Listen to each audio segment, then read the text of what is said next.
Well, hello everyone. Welcome to Cruise Control Motoring. We are here as we always are. I'm Les Jackson.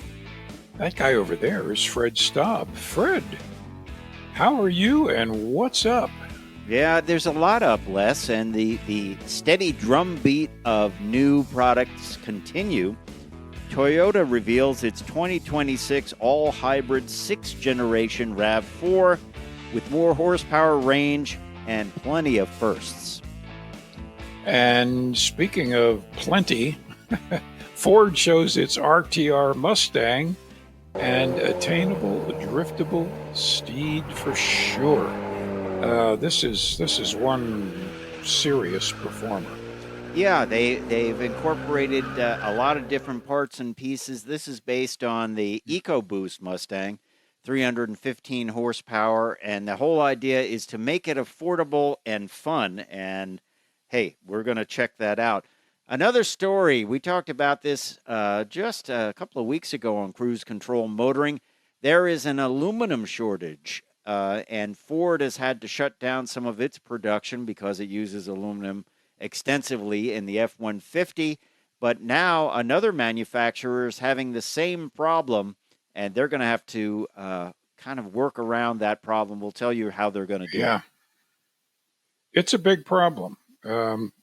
I, as you know, Fred, prepared myself. I went out and bought 200 boxes of Reynolds wrap. Excellent. I thought you were going to say you bought like 1,500 giant rolls of aluminum just in case. I wish I owned them. But anyway, in the reality world, Kia teases the 2027 version of its best-selling model, and we all know what that is. Yeah, we do. It begins with T, Telluride. This is a model. This is like their F-150. They can't mess that up because absolutely, it's a big seller. And then GM gets conversational with AI software. This is something we're going to see from a lot of manufacturers. GM is one of the first to bring it out. You're just going to talk very naturally for navigation or different controls in the vehicle, like you're having a conversation. Matter of fact, you can't talk the way we're used to talking, for voice-operated things. You have to talk in a very conversational way, and we'll tell you what they have planned. I like that. And I plan to try it out. What electric vehicles are canceled or delayed, and one that is still underway? Yep, we'll talk about that. There's a lot canceled. It's a list put together by Inside EVs, and we'll take a look at it. I think it's pretty interesting. But one of those vehicles is still going to make it. And Toyota shows its new FJ Land Cruiser, the small one, Les. This has not been in the U.S. for a long time. The new one might not be coming to the U.S., but we thought you'd like to take a look at it anyway. The FJ Cruiser is still a very popular vehicle, used vehicle in the U.S., so be interesting to take a look at it. Yeah, I don't understand why it isn't here. Toyota generally doesn't make mistakes. I think it has to do probably with tariffs. They don't want to bring it here. It's built in Japan, Maybe. But who knows? But all that and more on Cruise Control Motoring. Thanks, Fred. And what do you think? Let's get to the first story, which involves a favorite, which is the RAV4. Yeah, that sounds great, Les. A very important vehicle for Toyota, one of their biggest sellers, if not their biggest seller. It is all new. It is the 6th generation RAV4, available in 3 designs across 7 grades. So you get a lot of choice. But one thing you don't get a choice in is if you don't want hybrid, you're out of luck because they're all hybrid or plug-in hybrid and available with front or electronic on-demand all-wheel drive. And this is the debut of the 6th generation plug-in hybrid. Powertrain is here with 23% increase in manufacturer estimated all-electric driving range, rated up to 52 miles. That's, man, they're really getting good at this. And horsepower is up too. Hybrid models add power with 236 net combined system horsepower on all-wheel drive models and 226 on front-wheel drive models, which is a nice increase all the way around. Estimated mileage on the hybrid is 44 miles to the gallon. That's the combined number on front-wheel drive. Remember, this is a big vehicle, so it's not like it's a small compact vehicle, right? That's exactly right. And the first ever RAV4 GR Sport, developed in partnership with Toyota's Gazoo Racing. Those are cool people. Yeah. And they're just making the RAV4 better motorsport driving. And again, it's not a small vehicle. No. So, this takes a lot of engineering. Yeah. Tuned suspension and steering, functional aerodynamics, of course, plug-in hybrid powertrain, all-wheel drive, sports seating, and a whole lot more. Yeah, and then, of course, you need a kind of a more off-roadable version, and that would be the RAV4 Woodland Grade, and that is available in the hybrid and the plug-in hybrid with standard all-wheel drive, all-terrain tires, split hammerhead grille, tow hitch receiver, Woodland branded all-weather floor and cargo mats, and more. So that is the kind of rugged version. And then there's new technology, including that all-new digital gauge cluster, Toyota Safety Sense 4.0, and the latest generation of Toyota's audio multimedia system. This is a system that has been kind of developed by users who complained about certain things in the older system, and now they have some new things, some of the things they requested. But just think about that, Les, 44 miles to the gallon. If you're in all-wheel drive, I believe that goes down a couple miles, but not that much because the rear wheels are powered by electric motors, so you don't have a transfer case per se and a drive shaft heading back there and a differential. So think about the reduction in weight in doing it this way. That's right. And it's actually pretty much of a bargain. The prices start in the low 30s, right? In an era when the average price for a vehicle is $50,000, right? So it's worth looking at. Yeah, and of course there are 7 different models. which we could probably take the whole show and talk about that, but everything from the base model to the off-road capable, the GR. I mean, there's LE, the XLE, the Limited, the SE, the XSE. I mean, the ability to kind of make this your own is incredible. It is. This is almost like a pickup truck with all of the possible combinations. You're getting an awful lot for your money. Yeah, you are, and I can't wait to drive it. This is definitely going to be something that is important to Toyota, and hey, they had to hit this one out of the park. Over to Ford, Ford's Mustang RTR, they call it an attainable EcoBoost Mustang. I have to say the EcoBoost Mustang, even in its non-special edition model, is a pretty good bargain. You've got well over 300 horsepower from a 2.3-liter EcoBoost 4-cylinder, 315 horsepower actually, and 350 pound-feet of torque. But they've upped their game here with the RTR. They've done a couple of things here. Yes, there are appearance items, but they've also put in the anti-lag system for the turbocharger, which is a turbocharger kind of ready to spool up a lot faster than the standard one that comes with the vehicle. Vaughn Gittin Jr., who is a drifter, extreme drifter, been around for a long time, put his hands on this and kind of had a vision for what he wanted to do to make something that is affordable with an under $40,000 price and driftable as well. It has electronic drift brake, which is standard, and you can kind of throw this vehicle around because it doesn't have that heavy Coyote V8 up front.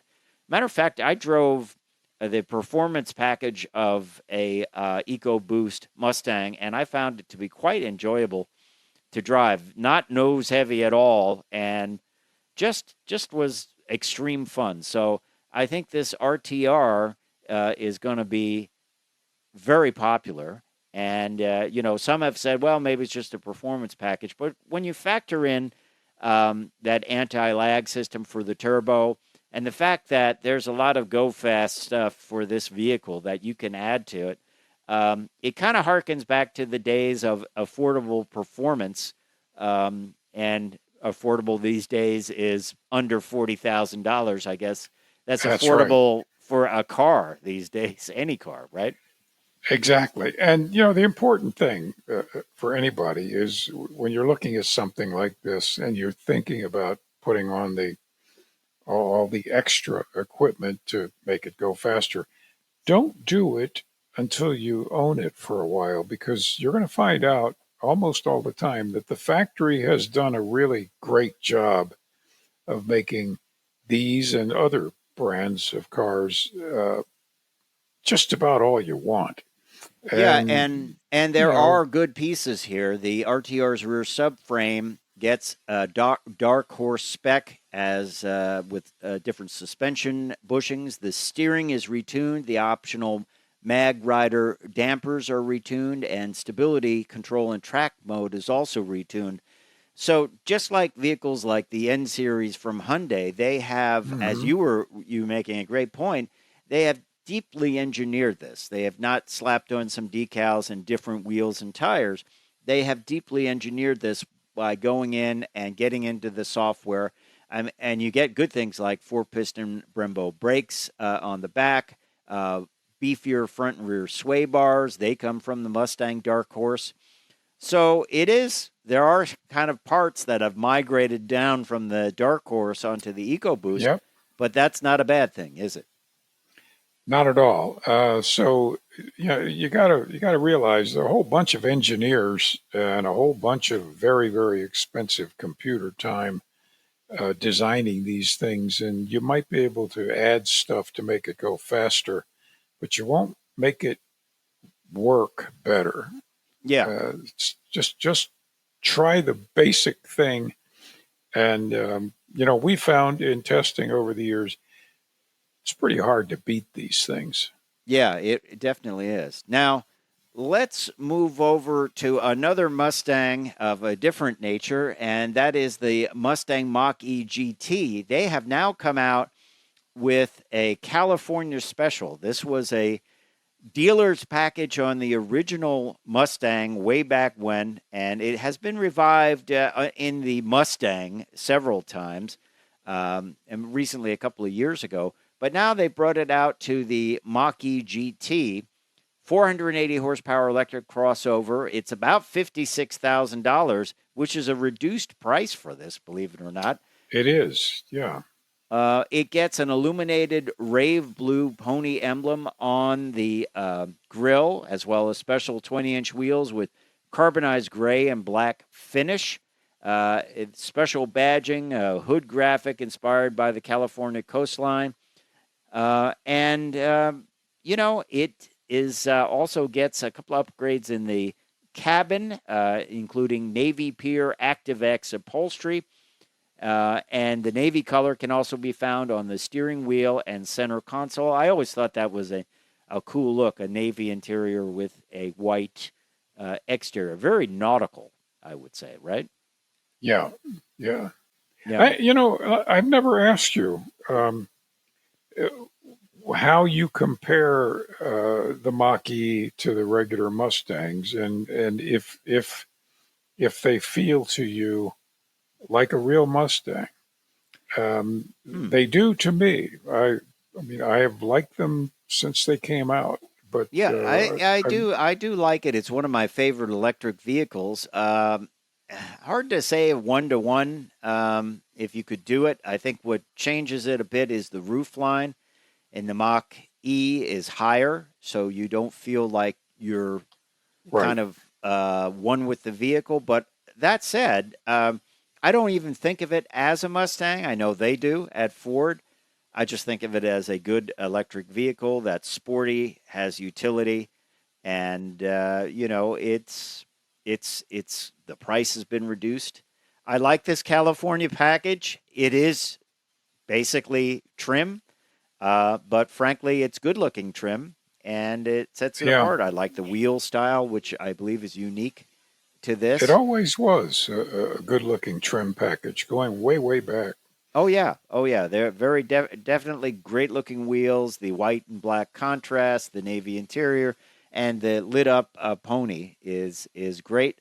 Um, by the way, these are no slouches. 480 horsepower, 0 to 60 in 3.8 seconds, and 280 miles of range. The California special package will set you back $2,495. So you're going to be looking at probably $55,890 before factoring in the destination fee. But good looking vehicle. And I don't know if these are collectible per se, but it is pretty cool, don't you think? Yeah, I think so, and I think we're too much into the early days of electric vehicles to say what's collectible and what isn't. Mm-hmm. But I think the people with the Mach-E's really do like them, and I see a lot around, and they just look like a sort of a tall Mustang. All right, let's move over to another manufacturer that is getting hit with this aluminum shortage. We told you last week that it was a problem for Ford.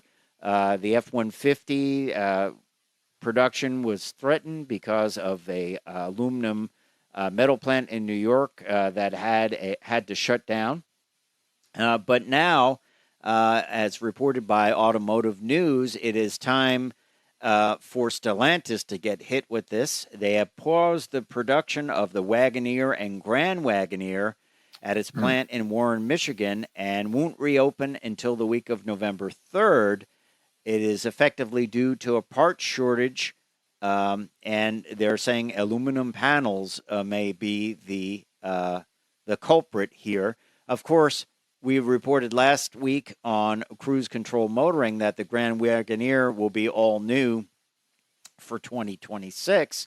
So Stellantis has decided to send that aluminum to the Ram factory. That Ram trucks are selling well, so it has decided to kind of target that to the Ram factory to build trucks for Ram pickup trucks that are selling better than the current Wagoneer. Of course, what happens, people find out there's a new Wagoneer coming, and a lot of people wait, right? Yeah, no, this makes perfect sense. And hopefully the Novellis factory will get going again soon. I mean, I realize it's been paused until November 2nd or 3rd, which isn't far away, but still, when you're building automobiles and you're building hundreds, if not thousands a day, it's a big loss. Yeah, absolutely, absolutely. And Ford is feeling it with that F-150, not being able to build the numbers that they want, for sure, for sure. Hey, let's go over to Kia. Kia is teasing the next generation of Telluride, and it looks to be a little bit more chiseled, a little bit more upright in the front, different lighting. Even the side view mirrors are kind of more angular, I guess I would say. That's all we can get from it. As far as teasers go, this is a pretty good one to give you a little bit more of a look at it. The belt line out back rises up, which is a little bit different than the current model. And there's a very the belt line at the back rises up to intersect with the D pillar, which reaches forward. It could be more of a Range Rover look. What do you say, Les? This is something.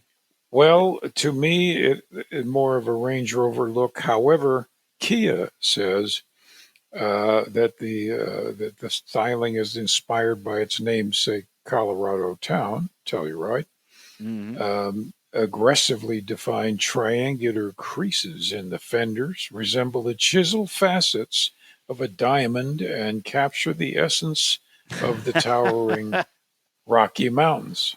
Okay. I will now sing Rocky Mountain High. No, please. Please No, don't. no, I know I'm not allowed. But But there will be a reveal of this at the Los Angeles Auto Show scheduled for November 20th at 9 a.m. Pacific time. And a live stream will be available to view at kia.com. So exciting stuff. Important vehicle for the folks over at Kia, right? very important. Yeah. They I think they still have trouble keeping them dealers keeping them in stock. Yes, I believe they do. And tell you what, I think they would love to have even more of them if they could Yeah, build them for sure. For sure. Hey, over to GM. We told you about the new Chevy Bolt, but there's a report out this week that it might just be the first of many low-cost EVs from GM. GM is developing a lithium manganese-rich battery promising greater range. Of course, this is not the battery that is in even the new Bolt, but they're talking about affordable electric vehicles and kind of a family of them. And this was a recent comments by GM President Mark Royce. He said a family of new EVs is in the cards. They will use this new lithium manganese-rich battery, and it will also mean that these vehicles will go further and will be less expensive.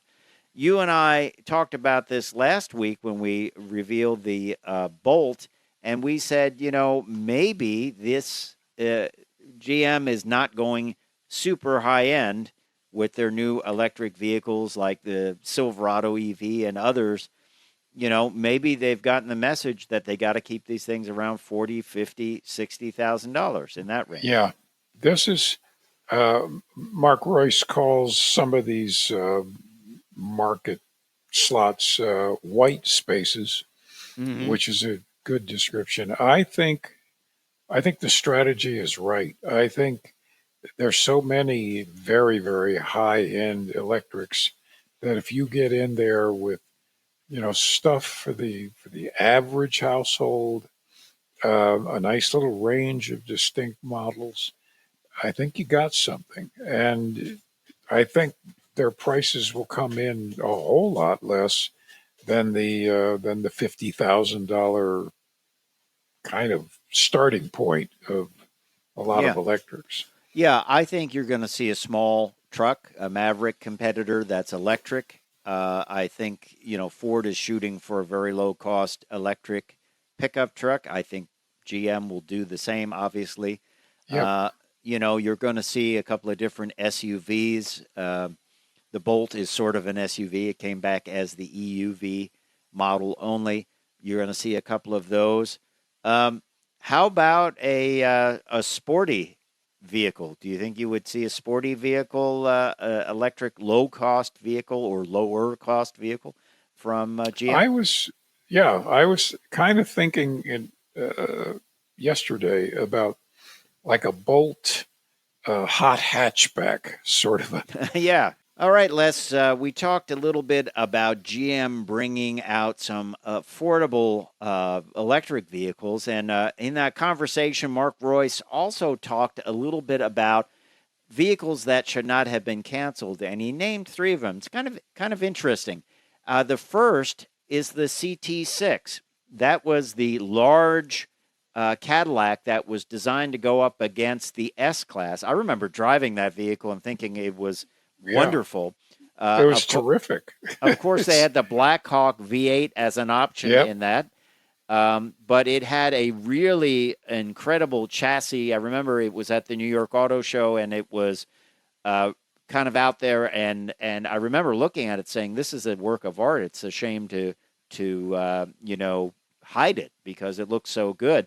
But he said he wishes that hadn't been canceled. He said, unfortunately, It did get canceled, but it probably would have been canceled into the future because the demand for large sedans is not there. The other one he mentions, and that makes sense, we were just talking about it, and they brought it back, is the Bolt. He said the Bolt should have never been canceled. They should have never went out of production, and it just happened. And, hey, they righted it. They brought it back and updated it.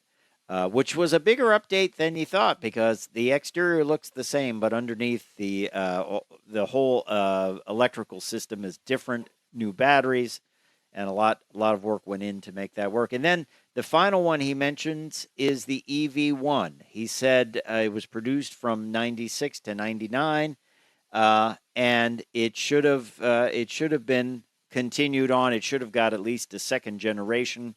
With improved batteries and things like that. Yeah, that was bad that they did that, wasn't it? Yes, I was fortunate to be the first one in the Mid-Atlantic, anyway, to get the EV1 to drive. They delivered it to me on the National Mall. Wow. Near the Washington Monument. It was a big deal. They had big tents out there, and they had about 5 of them. And it was you got in it and you hit the turn on button. It wasn't a start button, and the dash panel. They said we're going to turn on the wow panel now, and as soon as you hit the on, it truly was a wow panel. It looked like Tokyo at night, and it was just a terrific car. Now, I know there have been lots of, there's a whole video out on who killed the EV1. Oh yeah, it's a whole movie, a documentary. It was a huge engineering exercise. It had 26 lead acid automotive batteries in it. That's a lot of weight. Clearly, this was not what was going to stay in it. No. Had a range of 84 miles. And it was terrific. I don't know how many people in the rest of the automotive press up in your area got to drive them, but I took it around. Everybody I knew wanted to ride in it. Yeah, it was fast and delightful. Yeah, and at the time I just thought, they can redesign some lithium batteries. Actually, at that point, it would have been even earlier than that, nickel metal hydride or something. Yeah. But they were on to different things, and they canceled it. And it shouldn't have been canceled. That technology should have kept going. They should have kept developing it for sure. Yeah. For sure. Well, let's talk about vehicles that are electric and have been delayed or canceled. This is a great list from Inside EVs, and they talk about this, everything from the end of the tax credit to tariffs to other reasons, just business reinvestment. Even, as we said, many manufacturers are delaying going electric, and they can't afford to right now. Some of these are a surprise on this list from Inside EVs, including the Acura ZDX. I did not know that was canceled. I did not know this based on the Cadillac Lyriq and Chevrolet Blazer EV underpinnings. So big news there. Dodge Charger Daytona RT postponed to 2026. The electric Dodge Charger has been a terrible launch. We've talked about that.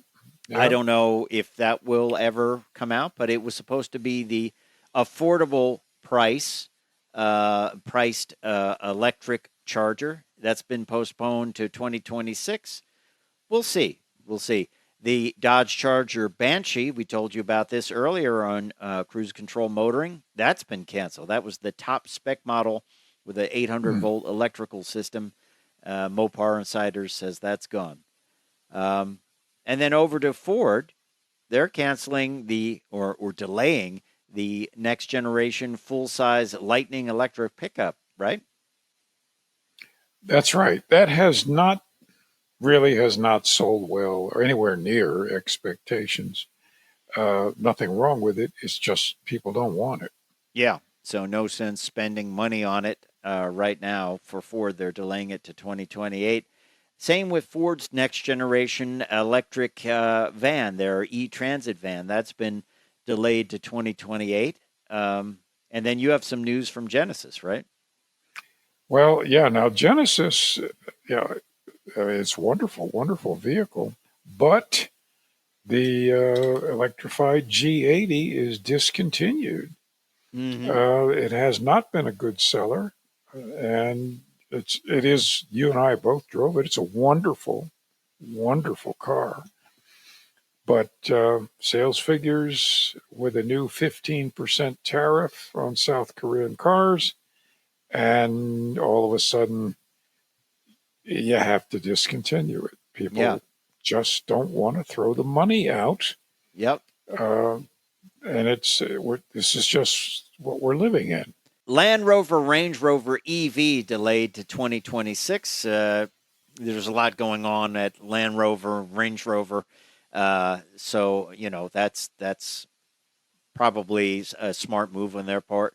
Yes, and another vehicle that's been canceled is the Maserati MC20 Folgore, Mm-hmm. which has been really a high performance electric sports car that they've been working on for a long time, which means a lot of effort and a lot goes into the decision. It's based on the V6 powered MC20. Mm-hmm. But this is a battery powered two-door sports car, like a sports car, but no demand. No demand. And Stellantis said, "Hey, look, we have other vehicles we can sell, and we can put the money elsewhere." And they still have EVs on the Italian EVs on the way: the Grand Cabrio, the Gran Turismo, and the Grecale. All right. Well, Mercedes has put models on hold: the EQE sedan, the EQE SUV, the EQS sedan, and the EQS SUV, all U.S. bound models on hold. They're not sure how long these will be on hold, but it's just another sign. Also, over at Nissan, the Area production on hold for the Yeah, U.S. that's surprising. And I mean, Nissan and Infiniti electric sedans built in the U.S. are canceled. So big changes, and you've got a couple of more, right? The crossovers from Nissan. And that's Infiniti. right. The Infiniti, Nissan, and Infiniti crossovers are delayed to 2028 and 2029. At least we have a date. Although you never know if that will make it Well, after that. Yeah. that's right. They've delayed them by 10 months for various reasons. I'm sure some of it has to do with tariffs. It certainly wouldn't have much to do with availability of batteries because the battery manufacturers must be screaming. Mm-hmm. What do we do with all these? And then the Polestar 2 is postponed indefinitely. Now, Wow. Polestars are pretty cool vehicles. Yeah. But it's Chinese origin, tariffs. All that.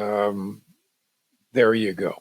And two more. Ram 1500 REV. We told you about this. That was going to be the all-electric Ram. Now, the REV is going to be the extended range electric with the engine charging the battery. But the all-electric one is gone, and the Ram Charger becomes the REV, basically, the extended range electric vehicle. Another sad thing, Volkswagen ID7, beautiful, sleek sedan. Yep. It's canceled in the U.S. Sedans just don't sell, and not worth it to them. Now, let me tell you how significant all that we've just said is. Here we are. We have just said that there are 19 EVs that are canceled or postponed. Mm-hmm. That's a big segment. Oh yeah, and I've got one more for you. The Buzz, 20. the VW Buzz has gone out of production. They're halting production. It's a 4-day pause, which might not be Well, that much, but very weak demand for that vehicle. Too pricey.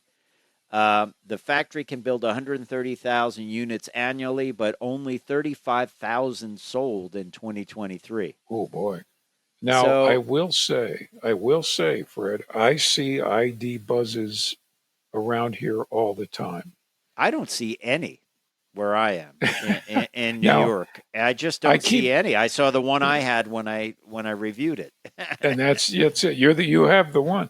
I'm thinking that maybe what I'm seeing is a bunch of ID buzzes that have been given to the VW staff, which is the headquarters, is just Yeah, 12 miles away from me. yeah. And maybe they're driving them around. I have no idea who Well, is that driving them or I have to say that happened, believe it or not, with the Pontiac Aztec. They oh boy. basically sold a brand new vehicle, Aztec, to Yep. to employees of GM for like $8,000. Who wouldn't? I don't care if Yeah, it's that's right. ugly. If it's brand new, it will run. Who cares? Yeah, it's ugly. So what? I got it for $8,000. Do you fault me? Would you take a new car for Yep. $8,000? With a And warranty? they gave away 400 of them on the Oprah show that one day. I think those were It- G6s. They were not. They were not I thought it was Aztecs. Aztecs. No, no, it was Yeah. G6s. You get a new car. You get a new car. You That's remember that? that's right. All right. That's right. So doom and gloom time, but we Yeah. have news that one of the vehicles that is electric and was coming up is still happening, according to Stellantis. The new revolutionary Recon will be coming out, all electric vehicle, but that is delayed. I guess it could go on that Yeah. list. It is Yeah. delayed. They said they would reveal it in November, according to Motor Trend, but Jeep CEO Bob Brodorf confirmed the brand remains on track to launch it soon, aiming for it to go on sale in the spring of 2026. But I don't know. It's a good-looking vehicle. I don't like that color, but it's a good-looking vehicle. And I think an electric off-roader would be interesting with the torque I and think the so fact that too. it's quiet. I think, I'm glad they're still making it. But with any of these electric vehicles, I like how it looks too, the squared off look and that. It is an attractive Jeep. It doesn't have some of those what would be the description, sort of chiseled features Mm-hmm. that so many Jeeps have. Yeah, it It's it smoother. it's good looking. I hope it gets built. I do hope it gets built. I really do. But it could get built, and it could get built with a gas engine. You don't know. Yeah. So we'll have to see. And I wouldn't park it right by the ocean if, although they. It's this of course is going to cost me a little bit of effort because I'm currently writing the automotive content for the DC Auto Show in January. And I just finished writing up the Recon saying, be sure and take a look. During the show, the Recon will be here. Maybe it will. Maybe it will Maybe in not. prototype. Yeah, maybe.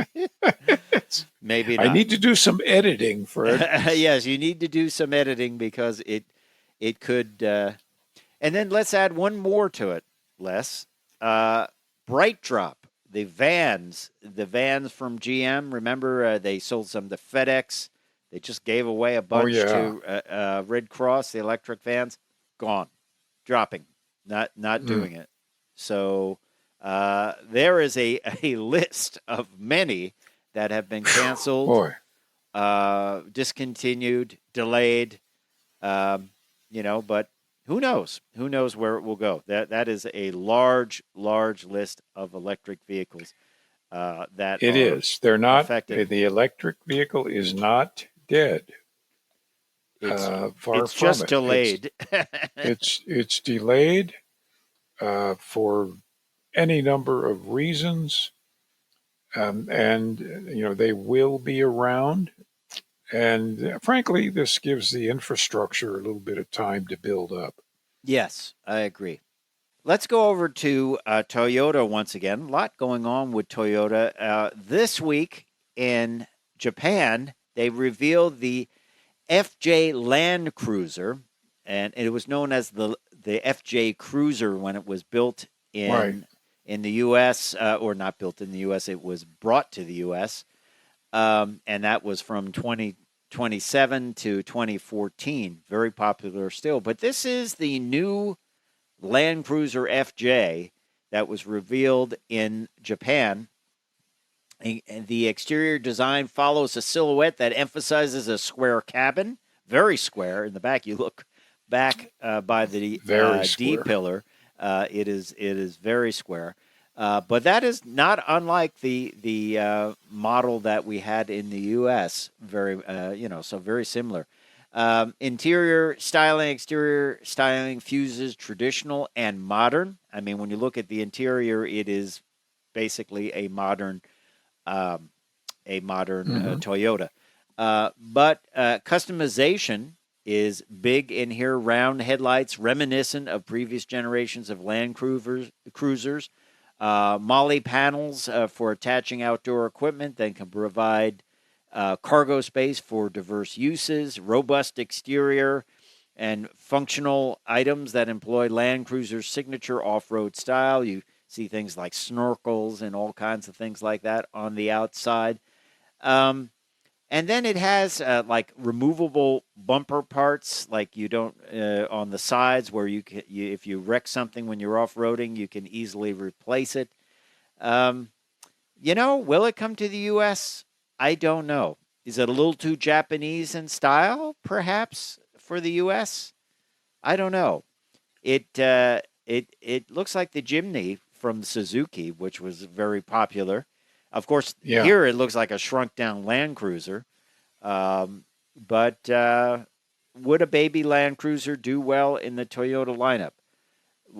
If it's not built in the U.S., it's probably not going to come here, I would say. Wouldn't you agree? I would agree. I think it would do pretty well because it's kind of a strong competitor to the Jeep Wrangler. But in this economic climate, I don't see it coming. Yeah, I don't either. It's just interesting to look at, interesting to know about. So we wanted to bring it to you on Cruise Control Motoring. Another interesting thing is how AI is being used in vehicles. And you and I have been talking about this.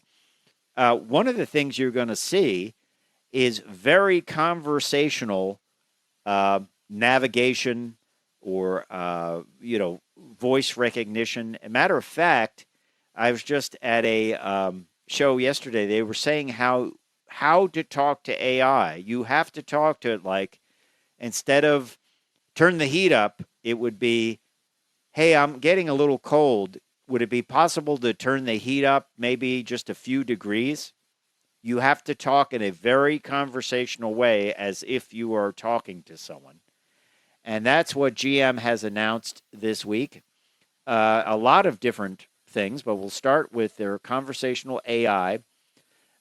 Beginning next year, GM vehicles will feature conversational AI with Google Gemini, making it possible to talk to your car naturally as you would to a fellow passenger. In the future, GM will introduce its own AI custom built for your vehicle. With your permission, it will be fine-tuned with your vehicle's intelligence and your personal preferences, all connected by OnStar, which could include explaining one-pedal driving in your new vehicle, spotting a maintenance issue, or finding the perfect place for dinner en route to your destination. Yeah. So you wouldn't say, hey, I'm hungry, what restaurants are around? You would say, I'm really interested in finding a really high-end pizza place, hopefully the coal-fired ovens with some nice toppings. Have you ever had those, and where would you Where would you do it? And have you ever talked to AI like that, very conversationally? It's kind of fun. Well, no, I never have. I've talked to people that way.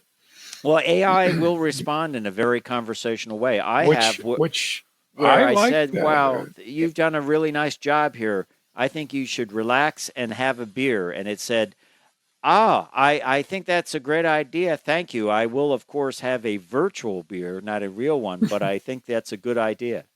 So it's kind of fun. Yeah. But that's kind of the concept here. Now, a few other things that GM has revealed: eyes off driving. One of the most significant steps towards the future of autonomy, GM has announced plans to bring eyes off driving to the market by 2028, debuting in the Cadillac Escalade IQ. They have already mapped 600,000 miles of hands-free roads in North America, and customers have driven 700 million miles with Super Cruise without a single reported crash, unlike someone else's That's system. pretty impressive. And additionally, the technology and validation frameworks from Cruise add more than 5 million fully driverless miles of experience in the future. So, interesting stuff. Computing upgrade is another thing they're going to do in GM vehicles. In 2028, GM will debut a new centralized computing platform, starting with the Cadillac Escalade IQ, which seems to be the lead-off batter for this. There will be a full reimaging of how the vehicles are designed, updated, and improved over time, built to power both EVs, gas vehicles, and the update unites every major system from propulsion and steering to infotainment and safety into a single high-speed computing core. Better hope that doesn't break, right? This is very significant.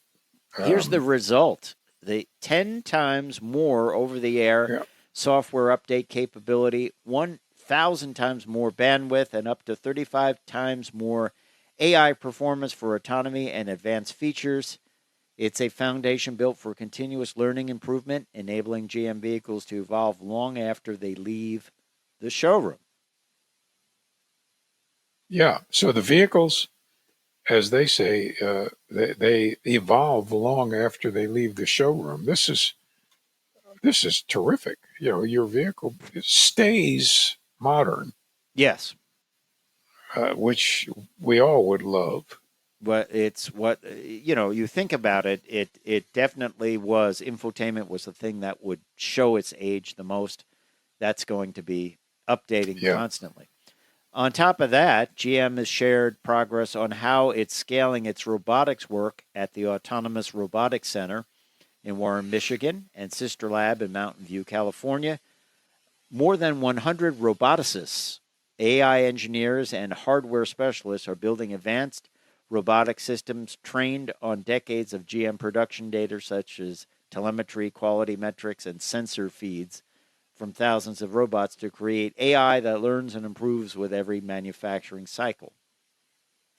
That's more manufacturing. And then backup power. Today, most GM's electric vehicles can provide backup power from the batteries to properly equipped homes, and soon they'll be capable of providing backup power to the electric grid. GM is offering a range of EV charging and backup home energy choices. Starting in 2026, they'll make the full GM Energy Home System bi-directional EV charging system plus a stationary home battery available via leasing. So you can offload your power from your car to a battery in your house, or vice versa. We have been talking about this for years. It is finally here. GM has been working on stationary power plants for close to 30 years. In the background, and this, for your home or for your neighborhood, or for your condo building or whatever. This is the future of electric generation. I agree. We were kind of doom and gloom on electric vehicles and new models being canceled or delayed. let's highlight one that has done well, and that is the BMW iX3. We told you about this not that long ago on Cruise Control Motoring. But BMW did not expect it, but its newest SUV is a hit. The first of the new class is selling well, more than 3,000 orders already in just one country. And they say that, Germany is the lead, 3,000 orders there. BMW sold 181,000 vehicles in Germany in the first 9 months of 2025. So that kind of lets you know that this is kind of a big number for them already. It will start at 80,000 in Germany, much less in the U.S. It's actually a pretty good value in the U.S. I believe it's around 60,000 starting number, and it has two motors making 463 horsepower. It is a Model Y fighter, and we'll have to see how well it does in the U.S. I'm sure it will do well. I think it will do well. BMW loyalty is well known, and this is great. And it's nice to give some positive story here on electric vehicles. On electric vehicle, Yeah. that's sure. That sure is, because that was fairly negative with all those vehicles. It doesn't mean they won't come in. I think the idea, though, of an $80,000 electric vehicle, they want to get away from that. And they will be able to. And once again, like I told all of our viewers and listeners, that electric vehicles are being developed so quickly, and battery chemistry is changing, and infrastructure is changing, and the ability to charge it so fast, you don't want to be locked in with one that charges slowly or has low range. So I think that's keeping people from really investing big money. They probably still are better off leasing, unless it's something like the Bolt, where it's around $30,000. I'd say that's probably safe to roll with. But let's talk about a couple of completely different stories from electricity over to the National Corvette Museum. And they are expanding thanks to, of all people, Neil Armstrong. Of course, Apollo 11 commander and test pilot. And, of course, as you know, Corvette owner. They have his part of the museum collection has his 1967 Marina Blue Corvette Stingray with a 427 and the Rock Crusher, I'm sure. It was owned by Armstrong. The plates say Armstrong on it. It even has a NASA plate where the front plate would go, because he was in Florida. They don't run a front plate. So they're going to expand the museum, and that will be one of the displays. They've begun work, Les, listen to this, on a new 66,000 square foot collections facility set to open a year from now, and it will increase the museum's capacity for vehicle preservation, small artifact conservation, and long-term storage. And it will include spaces for behind-the-scenes tours, just very much like the Peterson Museum does with their vault. Yeah, they're that's not right. on display, but you can go down there. And so longtime museum supporters Mary and Ivan Shrout pledged $1 million, earning naming rights to the Vehicle Collections Gallery. This is according to Michael LaRocca, the museum's board chair-elect. He contributed also $500,000, and that will be named the Michael LaRocca and Family Atrium. And another $500,000 donation came from Melanie and Tim McMichael and family to lend their name to the Preservation Center and Heritage Conservation Lab. And an additional $100,000 gift was provided by an anonymous donor. So a lot of people putting money into the Corvette Museum. Pretty cool that they have Neil Armstrong's 1967 Corvette Stingray. It was one bad A car with that 427, wasn't it? Absolutely. Well, again, all the astronauts had Corvettes back then. it was a big time for Corvettes. I know when we were in Pensacola in naval aviation training, about half of the graduating pilots that I knew went out and bought a Corvette. It Now, was did they buy the big block or did they buy the some some 327? did, but most of them bought 327s or 350s. Mm-hmm. This was later in the 60s, so it was much more 350s. And because it was Florida, a lot got air conditioning. Yeah, not a And bad idea in Florida. not a bad idea. Of course, you didn't know where you were being given orders to yet, Right. but still, it was fun watching so many people at the Pensacola Buggy Works, which was the dealership, and Okay, I'd probably go they'd be with a different buying. name on that. Yeah, well, hey, and they were buying Corvettes. It was a lot of Corvettes. Oh yeah, that is outstanding, outstanding. Well, I can't wait to see this 60,000 square feet. I'm sure they're going to have an incredible restoration center, which will Oh be yeah, you know it. yeah. Let's talk about a different Corvette.